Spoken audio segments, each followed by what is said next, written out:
All right, Shabbosai, good morning. Let us begin.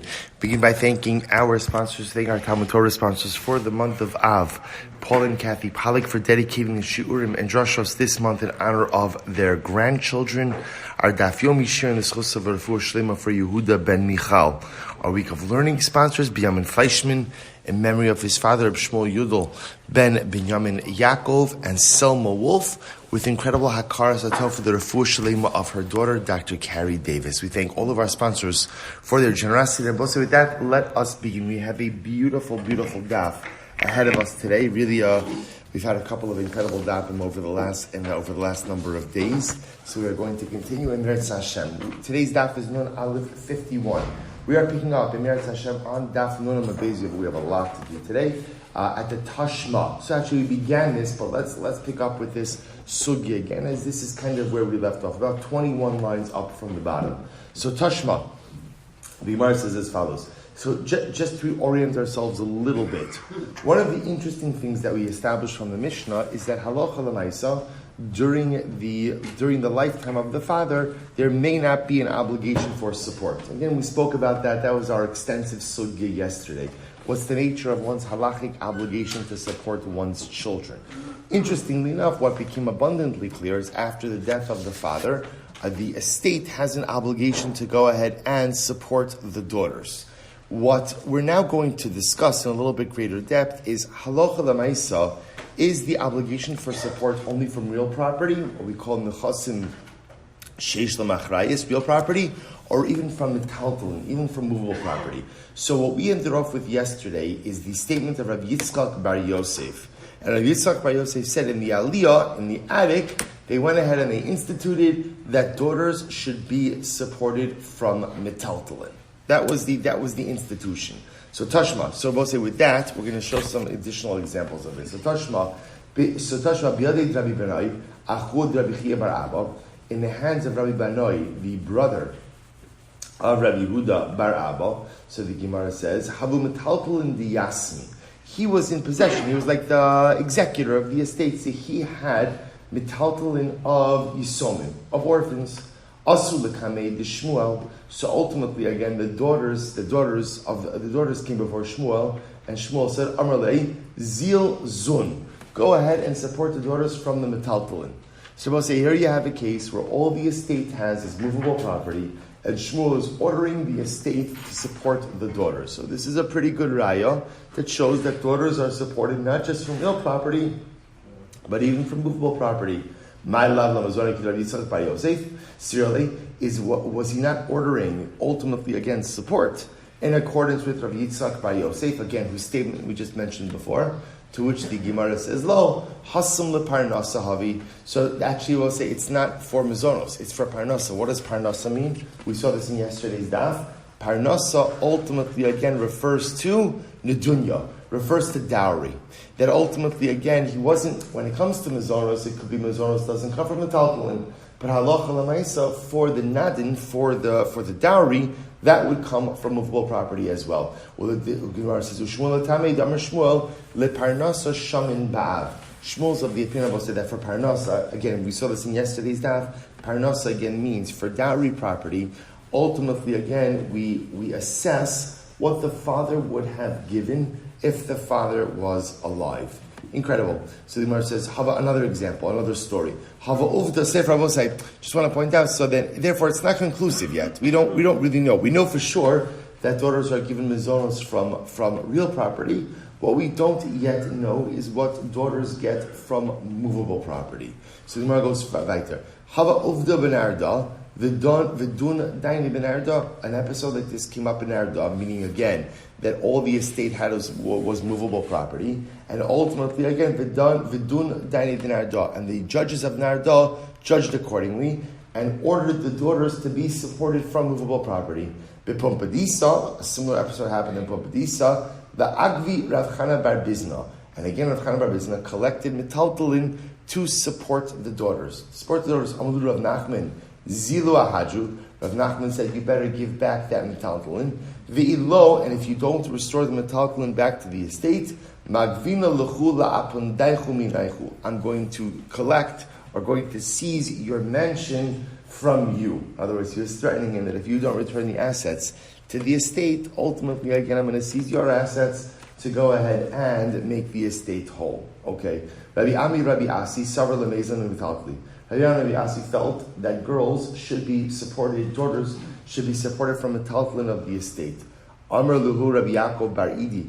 Rabbi Yaakov Bar Idi said to him, Milsud Rabbi Yochanan Reish Lakish Lo Avdu Be'uvda, Asun Avdu Be'uvda, something that Rabbi Yochanan and Reish Lakish themselves did not go ahead and paskin. In other words, they didn't paskin that girls could be supported from metaltlin, and you're going to paskin that girls are supported from metaltlin. Rabbi Elazar suffered amazing metaltlin. Rabbi Elazar also felt that daughters should be supported from metaltlin. Amr the father Rabbi Shimon Ben Yokim. So Rabbi Shimon Yokim said, Rabbi Yodea Ani She'im Yodea Ani Becha She'im Midas Hadin Ata Osa Ella Midas Rachmana. So this is very interesting. So Rabbi Elazar wanted to order that daughters be supported from movable property. So what happened? This is quite fascinating. So Shimon Ben Yokim said to him, Rabbi, I know that when you order the daughters to be supported from metaltalin, you're not saying that as the din, right? Rather, you're saying that ultimately, again, as the midas harachamim. But here's the problem. The Talmidim will see what you do, and the Talmidim aren't going to realize that what you're doing is exercising compassion. They're going to assume that what you're executing is halacha, and they will establish the halacha for future generations that girls are supported from metalton. I will say, what a profound musar. That ultimately, again, sometimes, you see, what we do is we look at our actions and we kind of say, as long as the action is correct, then I could do it, which is certainly not a bad metric to gauge one's actions by. But the say there's another element that what we do, our children see, what we do, our friends see, what we do, our community sees. And so sometimes, even if I know it's 100% correct, but if the action itself could look a different way, and people could interpret it a different way, then halacha, said they could learn from it and potentially learn an erroneous lesson. It's a heightened level of actional self-awareness, where a person has to be aware not just am what I'm doing is correct, but lamaisa is what I'm doing appear, does it present in the way I need it to present? And here's like a perfect example of this. Rabbi Elazar felt in this case, and we don't know the background to this case, but he felt in this case the daughters should be supported from metaltalin. And comes along Rabbi Shimon Yokim and says to him, Rabbi, that you're correct. I understand what you're doing, but just understand everyone's going to see what you're doing, and they're going to interpret your actions in a certain way. The way they're going to interpret your actions is this is halacha l'maisa, and suddenly, what you are doing als rachmanis becomes codified als din, and that's a problem. I say it's an incredible. Sometimes you think about because we often think as long as I know that the action is correct, that's good. And by the way, what a level to get to, that all of my actions are good. All of my actions. I went to pay a shir visit yesterday to Nathan Adler from the shir, sitting shir for his father, and he reminded me of something we said in shir a couple of weeks ago, because he was saying about his father's Zechron Livracha, how after 120, the goal is to be able to, when Beis Din Shalmala goes through the way you lived your life, to live a life that doesn't require any Rashi and Tosas. Right? If Beis Din Shalmala asks me about something, and I say, oh yeah, I did this, but, and like this, and I'm explaining it, and drishas, and chakiras, and lomdus, and this, I don't want that. No one wants to live a life like that requires Rashi and Tosas. What I do and how I live should be able to stand on its own. And again, this is another just example of this. That Lamaisa, it's not enough just to do what's right, but we have to make sure that our actions look right and convey the correct messages in the eyes of others as well. Hahuda Aslik made Rav Yosef. There was a guy who came before Rav Yosef. Amraluhu, Havu La Mitamra. There was a girl. So there were orphans. It was all a case of girl orphans, right? Hahu daughters. Hahu das lakamed Rav Yosef. Amar lahu, havu la mitamri da'al budja. So Yosef ordered, go ahead and support her from the dates da'al budja. Now we'll say, what's budja? Rashi says over here in the about 5 lines up from the bottom, budja, machatzalos shenosnos tachas hadikalim kishegodrin hatmarin. These are the mats, right after they go ahead and they harvest the dates from the tree. These are the mats that they put the dates on, like to dry out a little bit. So here you have the situation of Rav Yosef ordering that the daughters be supported from these dates. We're going to say once again, these dates are what? They're metaltalin, they're movable property. So the Gemara, Amalu Abaye, ilu bal chov hava, ki ha'gav mi kayahiv leimar. So tell me, so Abaye said to him, tell me, if it was a creditor who was collecting, would you allow a creditor to collect from such things? Here we'll say in general, a creditor who generally has a lot of power in halacha, really only has the ability to collect nechasim mishubadim, real property. A creditor doesn't usually have the ability to collect from movable property. So it says Abayit Rav Yosef, you're essentially giving the daughters greater power than a creditor, which is just interesting. To which the Gemara says, no, I don't literally mean dates that are on the mats. Rather, I mean dates that are fit for the mats, which means what? They're ripe enough to come off, but where are they? They're still on the tree. So because they're still on the tree, therefore what? They're mechubar l'karka, therefore they're considered to be real property. That's why the girls can be supported from that. Says the Gemara top of Nun Aleph, sof kala omed ligzos ki gazos dami. I will say there's a concept in halacha that anything that is fit to be harvested is as if it's harvested already. Gazos literally means or shorn. This can also refer, the paradigmatic example actually of it is wool on a sheep. But again, for our purposes, anything that is attached but is absolutely fit to be removed is considered halachically as if it's removed. So therefore, halacha l'maisa, if you have dates that are ready to be put on the mat, just because they're still actually attached to the tree does not necessarily make them mechubar. To which the Gemara says, no. The tzricha l'dikula ka'amir. Rav Yosef says, no. I'm talking about dates that still need the tree. So ultimately, it turns out that Rav Yosef was more using an expression more than a description. So essentially what he was saying was you could support the daughters from the dates that are on the tree. Which dates that are on the tree? The dates that still need the tree. So whether they're not fully mature, they still need the tree. Lamais, again, that's mechubar, and therefore it's saying that they could collect from the taltalin. Incredible. Hahu yasam v'yisoma da asul k'mei d'Rava. We'll say nun aleph amud aleph, second line down from the top, 51a. So there was Yasam and Yisoma who came before Rava. Okay, mostly I remember why they come before Rava. They want to be supported from the estate, from their father's estate. So what's the halacha? So Amar Lahu Rava, Halu the Yasam Mishal Yisoma. Go ahead and give the Yasom mizonos and give him extra for his sister. Amar Rava, Vahamarhu da Amar Mimikarkoi V'lo Mimitaltali, Bein Mizone, Bein Liksuva, Bein Leparnasa. Shmuel said this apparently was the case once again where the estate had no real property, but rather again it was an estate comprised of movable property. So here you have Rava saying, give mizonos to the son and give him extra mizonos for his sister. So once again, the Rabbanan asked Rava, you're the one who paskin that support, in addition to other items, only comes from real property, not from movable property. And yet here you're saying, give the girl mizonos on movable property. So which the Gemara says, Amar lahu, ilu ratza shifcha l'shamsho, milo yahavinale. Tell me if the son were to come and he were to say he needed domestic help. He needed domestic help in the house. Would we not provide him with that, with funds for that from the estate? Kol shekein hacha di'iketarti. All the more so in this case where there's two elements. In other words, I will say apparently in this case, the brother and the sister were living together. The sister was responsible for a lot of the domestic responsibilities.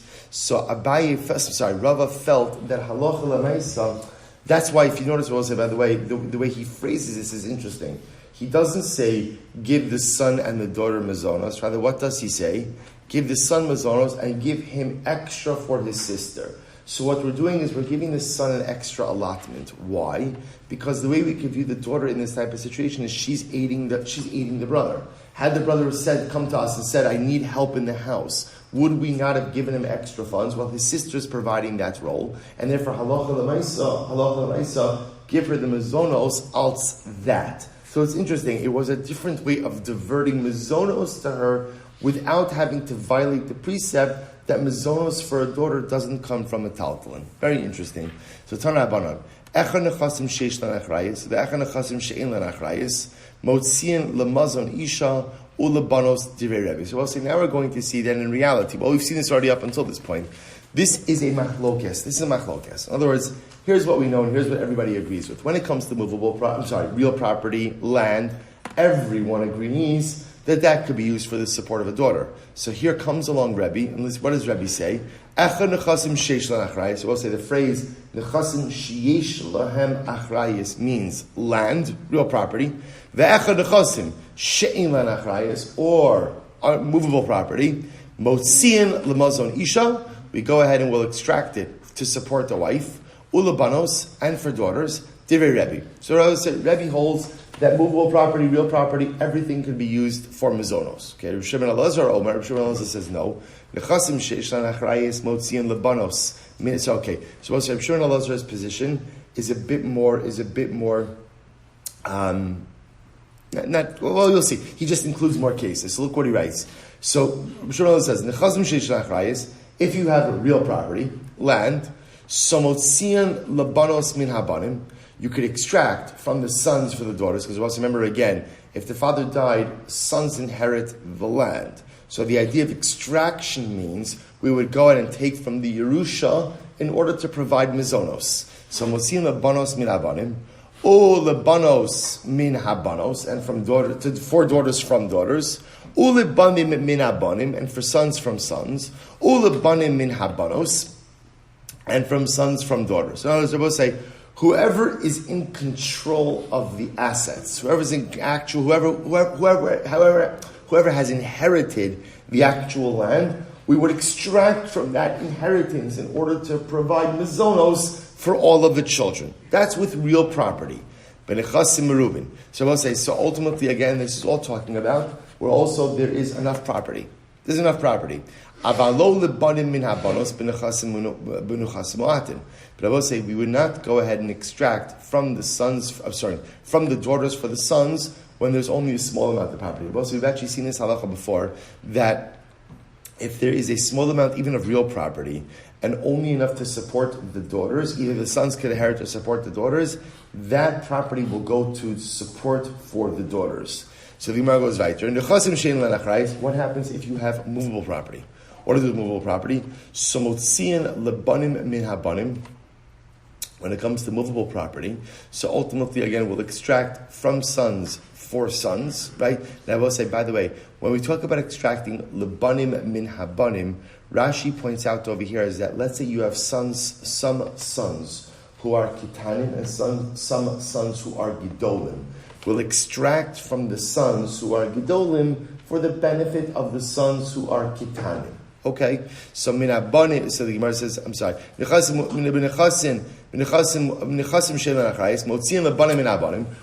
from the sons for the sons. So again, that's from the gidolim for the kitanim. Ulebanos min habanos, and from daughters for other daughters. Ulebanim min habanos, and for sons from daughters. Avalo lebanos min habanim. What won't we do? We won't extract movable property from sons for the support of the daughter. So we'll say, what this boils down to is fundamental machlokes Rabbi and Rabbi Shimon ben Elazar. Are daughters supported from movable property? Rabbi says yes. Rabbi Shimon ben Elazar says no. Afal gav the kaimalon halacha krabi mechavero. And even though normally we paskin that the halacha follows Rabbi Mechabero, that when Rabbi has a machlokes with someone, the machlokes always follows Rabbi. Hacha halacha krab Shimon Elazar. Here I will say again that rule doesn't apply. And in this case, interestingly enough, the halacha is going to follow Shimon Elazar. The Amar Rava, hilchasa mimekarkoi v'lo mimetaltali bein l'ksuva bein l'mizone. And I will say that is how we paskin halacha l'maisa. The Gemara says that ultimately, again, when it comes to these obligations, whether the obligation is ksuva of a wife, mizonos, or parnasa. So remember again, mizonos means the support of daughters. Parnasa means nedunya, dowry. All of that only comes from the karka, from real property, not from movable property. I both say, I'll tell you something interesting. The way the Shulchan Aruch paskins is as follows, which is quite a fascinating psak. Shulchan Aruch says that indeed that is the din da'oraisa. The din da'oraisa is that halacha l'maisa,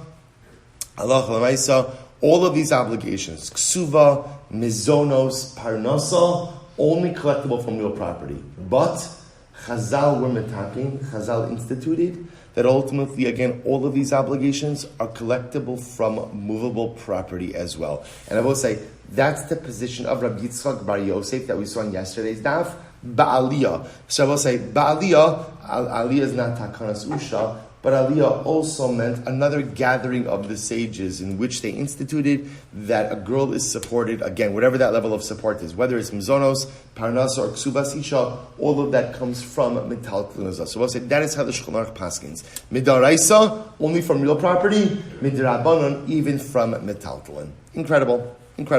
So we'll say that's the end of that sugya. New Mishnah, fascinating Mishnah ahead of us now. Lo Kasav Ksubas, we've actually alluded to this many times throughout our journey through Kesuvos, and now we're going to see it actually inside.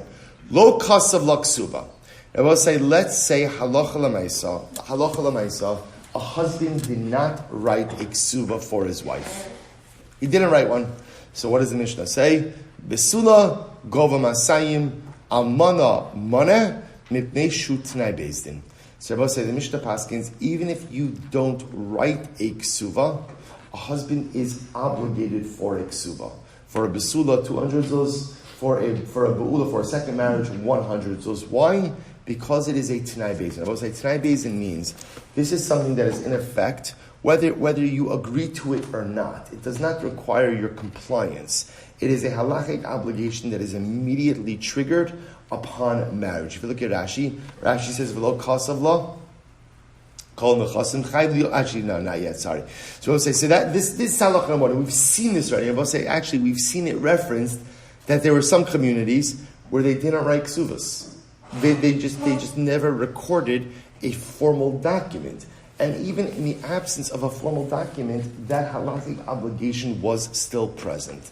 So the Gemara goes weiter. Kasav la sada shavemana tachas masayim zuz. So we'll say, let's say a husband goes ahead and writes a ksuva. Now he does something interesting. What he does is he identifies a field that is her ksuva payment. By the way, you could do that, even though in general, if you don't specify property, the ksuva lien devolves upon everything and anything a husband does and will ever own. Halacha l'maisa, if you identify a piece of property and she agrees to have the lien, the ksuva lien devolve upon one particular piece of property, that works as well. So kasav la sada shavem mana tachas masayim zuz. Let's say he identifies for her a piece of property that's worth 100 mana, even though again what? Her ksuva is really worth 200. V'lo kasav la kol nechasim de'isli achrayin l'ksuva seich.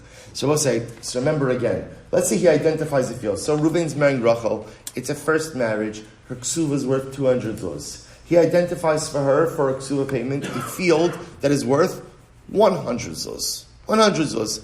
And he does not write anything about additional properties being encumbered to her. Halacha l'maisa, chayiv.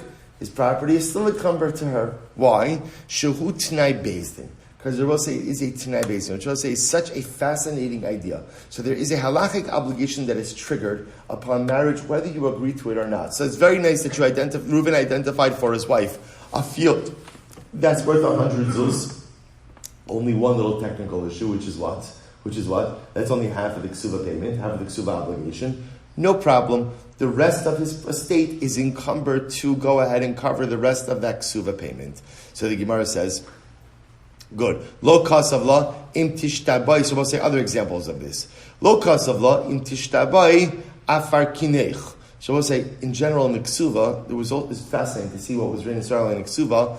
In ksuva, it was also written about the fact that a husband will redeem his wife. If you're taken captive, I'll redeem you. Let's say he conveniently left that out of the Kesuvos, right?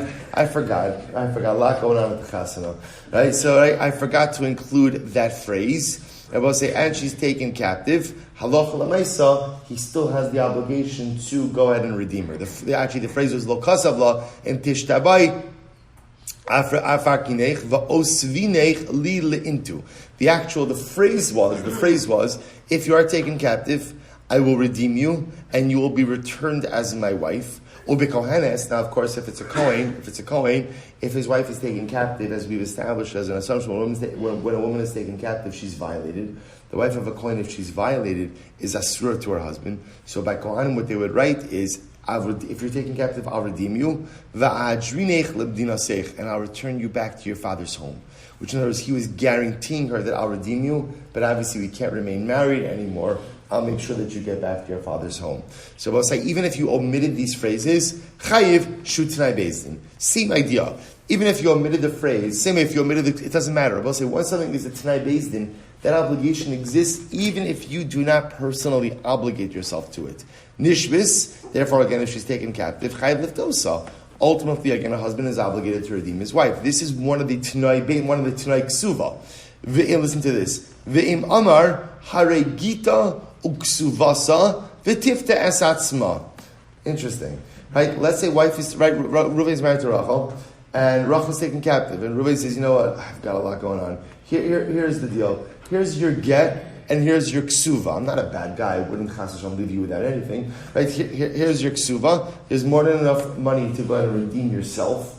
Right, redeem yourself, and a little something extra for you, right? So let's say he leaves her that doesn't work. He's not allowed to do that. Halacha l'maisa, eino rashay.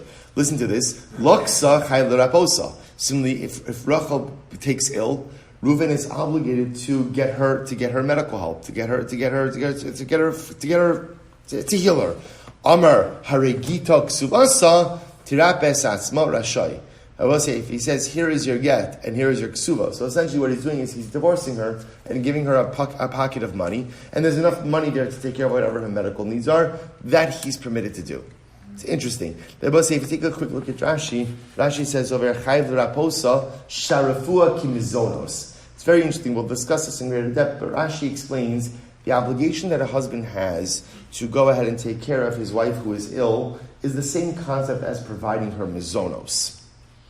And therefore, Abosai, now it makes a bit more sense. Therefore, again, the same way that a husband could say, listen, I don't want to support you anymore, so here's your get, here's your ksuva, and okay, we're done. So since refuah seems to be a derivative of mizonos, technically speaking, if halacha l'maisa she takes ill, he has the ability to say, here's your get, here's your ksuva, and take care of your own medical bills. Okay, well, again, we'll go into this more. So we'll say Gemara, 7 lines up from the bottom. So first wide line, money.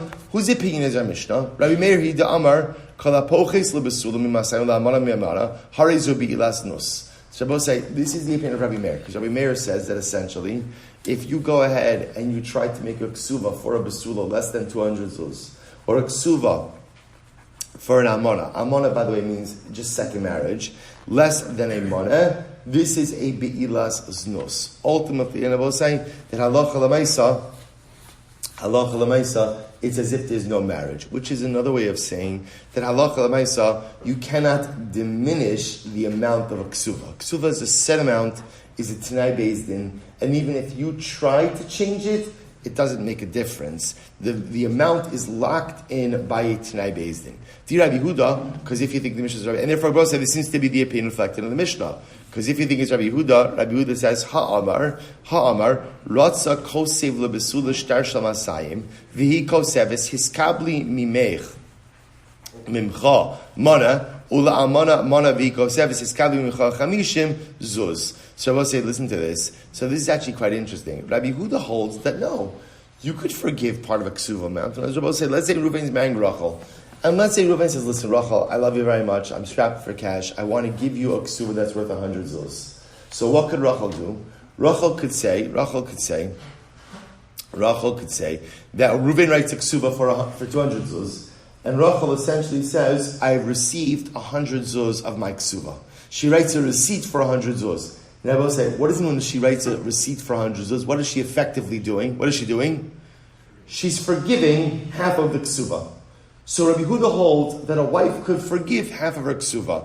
It's interesting. Rabbi Meir holds a ksuva is unforgivable because ksuva, as much as it's money owed to Rachel, so to speak, it's not Rachel's money to decide what to do with yet. Obviously, upon death or divorce, it becomes her money. She can do whatever she wants with it.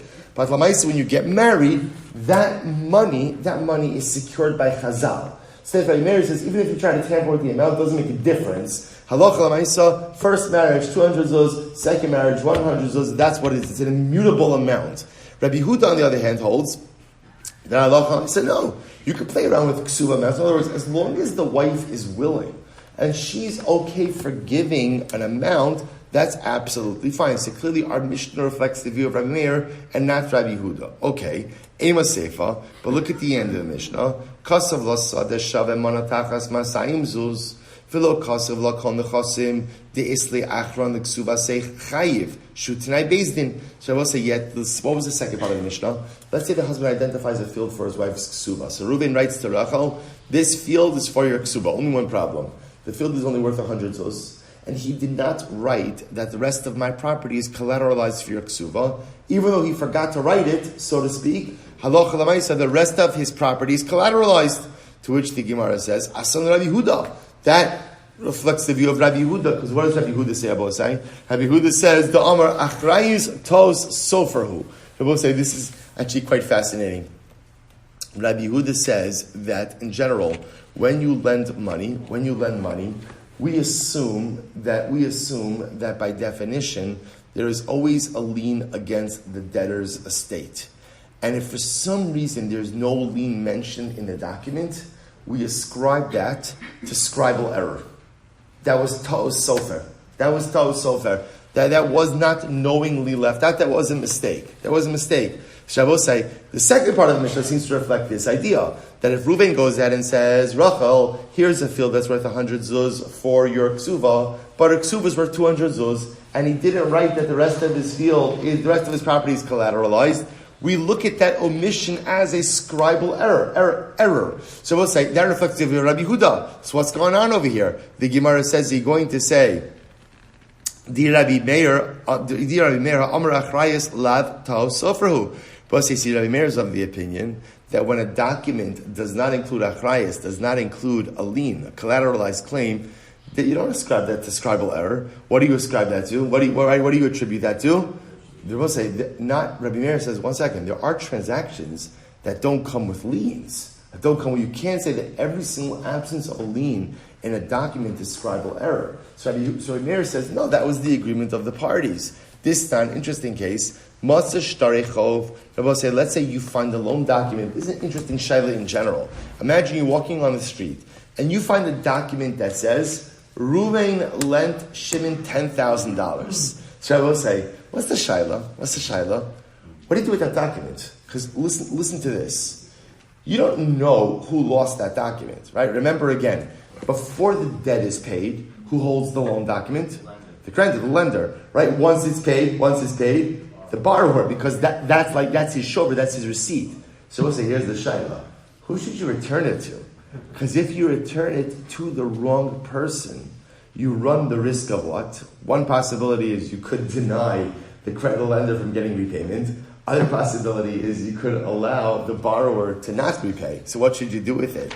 So So we'll say, if the document has a lien clause in it, you should not return it. Don't return it to anyone. Because this is a document that Beis Din could extract money based on. If the document does not have a lien, you could return it. Why? So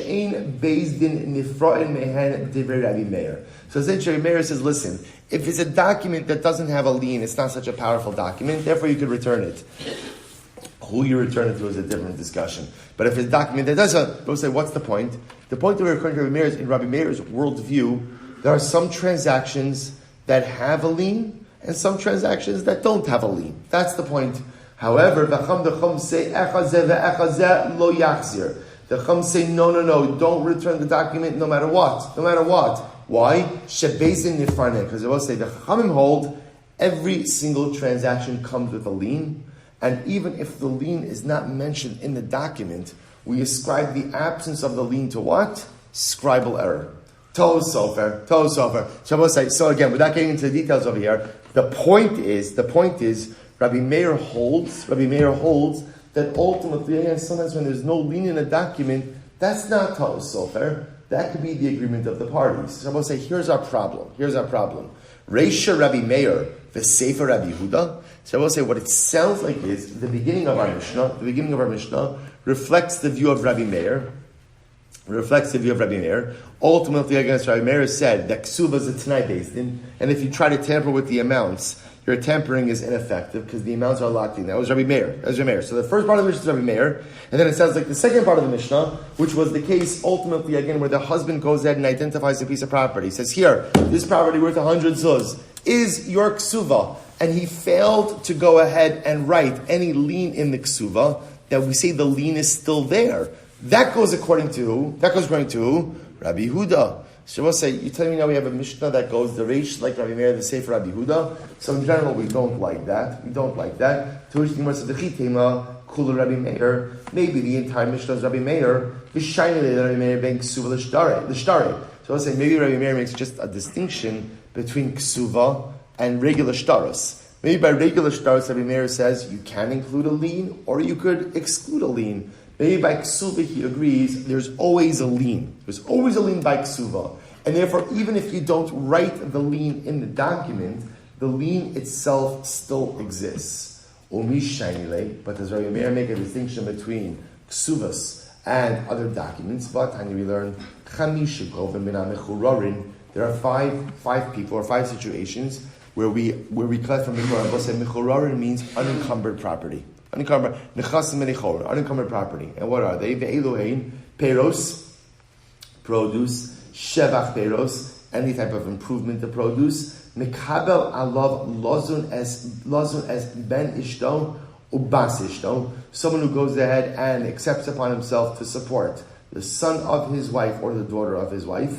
The get chov she'ein bo achrayis, or a loan document that doesn't have a lien in it.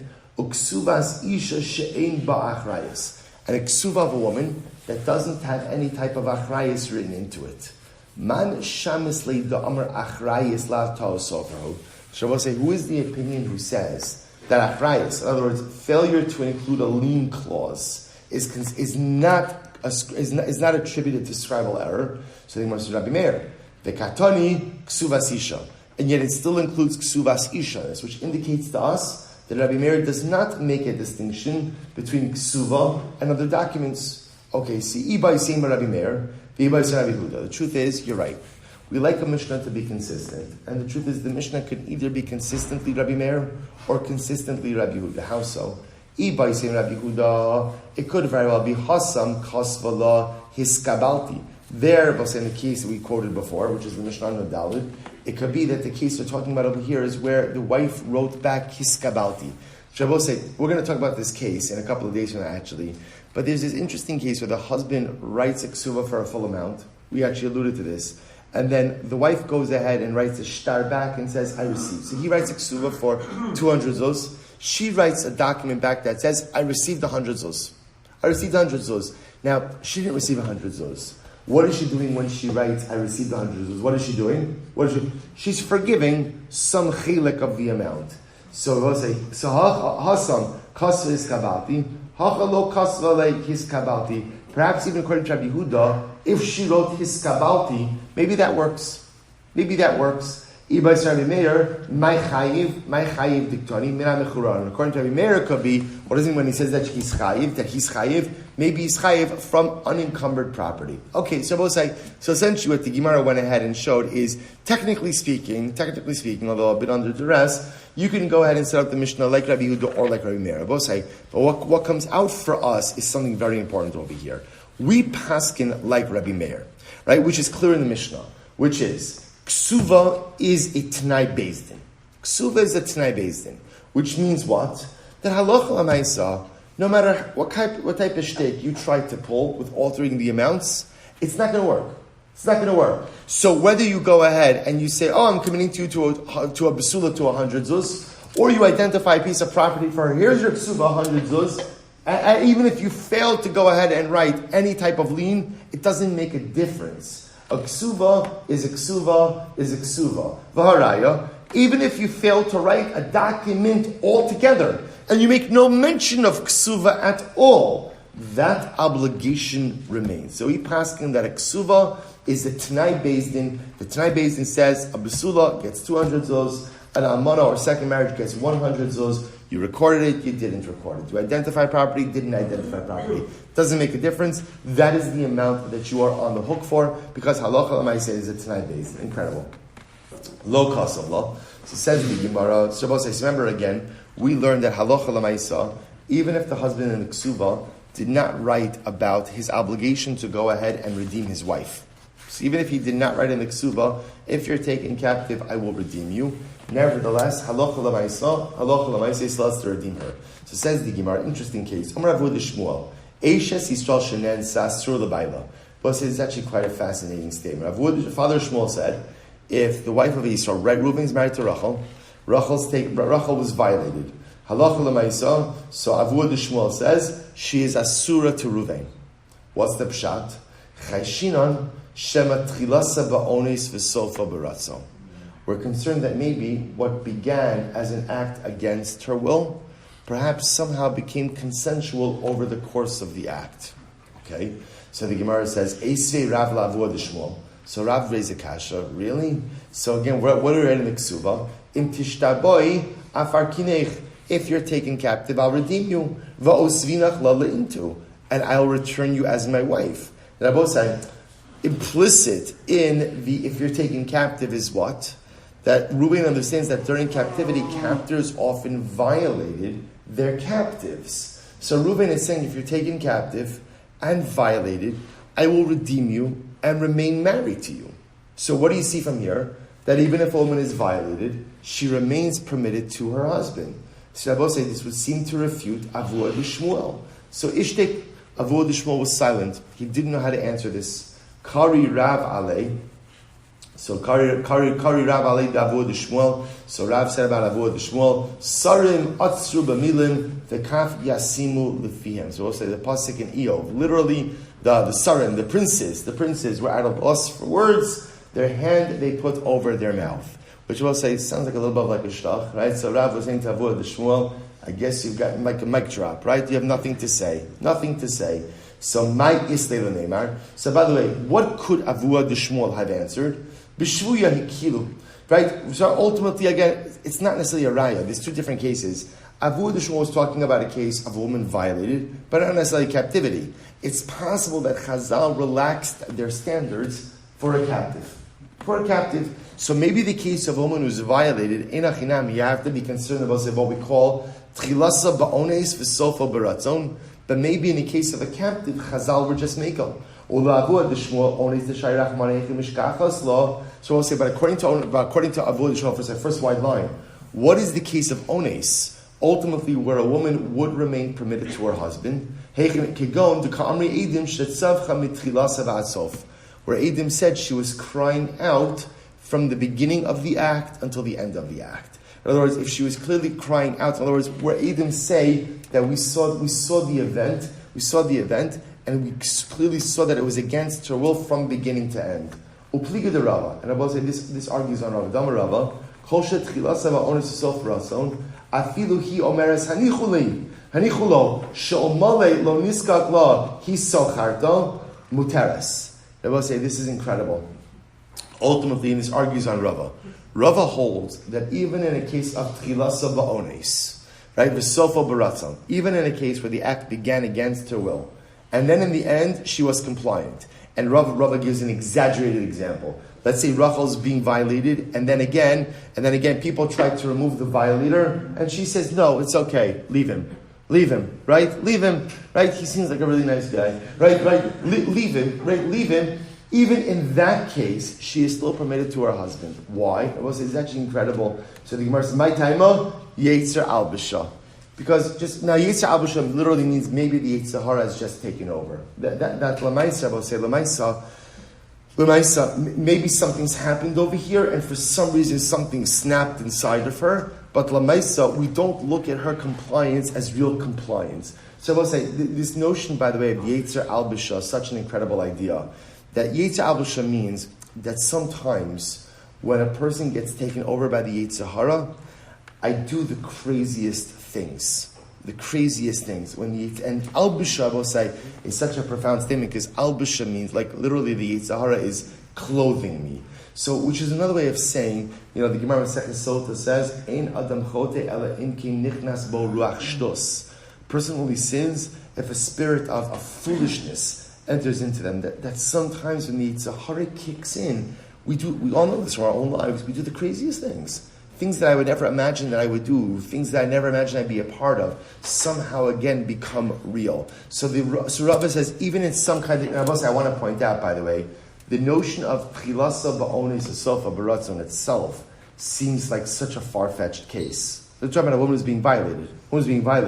Right? Even if you want to go with we'll talk about a Stockholm syndrome type, but even that's over a protracted period of time.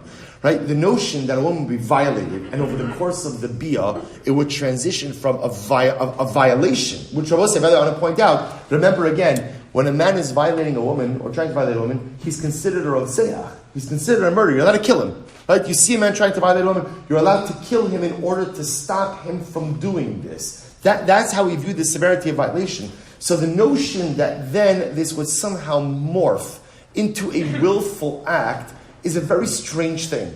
But even if somehow it happened, we don't attribute this to an act of arayas. We don't attribute this ultimately again to an act of erva. At the end of the day, what do we attribute this to? Something snapped. Something snapped in her. Right? Yetzer Albisha, something just fundamentally changed.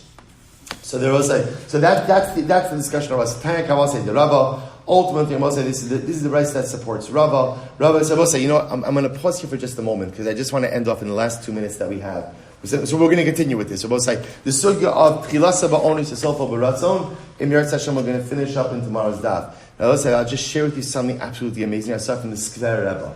The Mishnah says that one of the things a husband is obligated to do is to provide refuah, to heal his wife. Right? That was the lashon of the Kesuva. The Kesuva says, right, that halacha l'maisa laksa chayiv l'raposa. Ultimately, again, if halacha l'maisa she falls ill, he's obligated to heal her. Shabbos, listen to this. The Skver Rebbe quotes the Gemara Masechet Shabbos, and the Gemara said, listen to this. Amra Shabbos lifnei HaKadosh Baruch Hu. So ultimately, again, Shabbos said to Hashem, what does Shabbos say to Hashem? L'kulam yesh ben zug, v'li ein li ben zug. Every day of the week has a mate, and I have no mate. Right? After all, again, what's happening? Because remember, Sunday has Monday, right? Tuesday has Wednesday, Thursday has Friday. Shabbos says, who do I have? Right? Who do I have? And what does the Kadosh Baruch Hu say? Amar la Kadosh Baruch Hu, Knesses Yisrael hi ben zugeich. Klal Yisrael is your spouse, so to speak. Klal Yisrael is your spouse. So I say, listen to this. What did the Mishnah teach us? The Mishnah taught us that a husband is obligated to heal his wife. So Shabbos is the husband. Klal Yisrael is the wife. Says the Skver Rebbe. Therefore, on Shabbos, what do we say? Shabbos himilizok u'refuah kirova lavo. I will say that's why on Shabbos, right? On Shabbos by the Mishabirach, what do we say? Shabbos we don't call out because we don't supplicate on Shabbos. U'refuah kirova lavo. But refuah is going to come. Why is refuah going to come? Because Shabbos is the husband, Klal Yisrael is the wife, and the husband always has an obligation to heal his wife. And I was when I saw this yesterday, it would be beautiful to say over on any Erev Shabbos. But on Erev Shabbos, Erev Rosh Chodesh Elul. And we'll say what an overwhelming and powerful Shabbos we have ahead of us. These two incredible Kiddushos. The Kiddush of Shabbos, the Kiddush of Elul. And the Kiddush of Rosh Chodesh. Not just any Rosh Chodesh Elul, which was so much to talk about, but we're out of time for today. But I will say, but just to understand the profundity of the day that lies ahead. Shabbos has the ability to heal you. Shabbos has the ability to take all of the scars and all of the wounds. Shabbos has the ability to take all of the things that we suffer through during the week and we suffer through during life and to make us whole. Shabbos is the husband, and the husband always has the obligation to provide refuah for his wife. All we have to do is to make ourselves receptive, to open ourselves up to the refuah of Shabbos Chodesh, to the refuah of Rosh Chodesh, to the refuah of Chodesh Elul, and Emirat Hashem will have the ability to finally become whole. Good Shabbos. All right, Chevra and Zoom, have a great day, everyone. A good Shabbos and a good Chodesh.